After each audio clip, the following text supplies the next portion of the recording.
আসসালামু আলাইকুম army.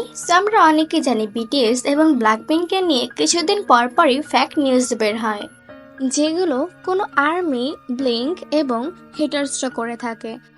But এখানে অনেক কিছু আছে যেগুলো রিয়েল, যেমন বিটিএস মেম্বার কিম তিয়াং এবং ব্ল্যাকপিঙ্ক মেম্বার লিসা একটি শোতে মিট করেছিল। আবার BTS member Jungkook and Blackpink member Jennie ক্লাবেন শোতে মিট করেছিল। বাট কিছুদিন ধরে একটি পিকচার খুব ভাইরাল হচ্ছে বিটিএস মেম্বার জিন ও ব্ল্যাকপিঙ্ক মেম্বার জিসুকে নিয়ে।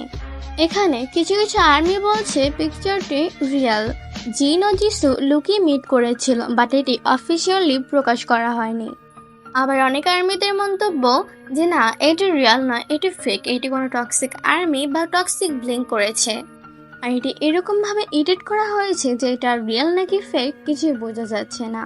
বাট অফিসিয়ালি এই পিকচার সম্পর্কে কিছুই বলা হয়নি, তাই আমরা এই পিকচারটিতে কোনো রকম মন্তব্য করতে পারি না। সো আর্মি, তোমাদের কি মনে হচ্ছে পিকচারটি কি রিয়েল নাকি ফেক? অবশ্যই কমেন্ট বক্সে জানাবা এবং বিটিএস সম্পর্কে নতুন নতুন আপডেট পেতে আমার চ্যানেলটি সাবস্ক্রাইব করে দিবা। সো দেখা হবে আবার পরবর্তী ভিডিওতে। এ পর্যন্ত সবাই ভালো থাকো, সুস্থ থাকো, বাই বাই।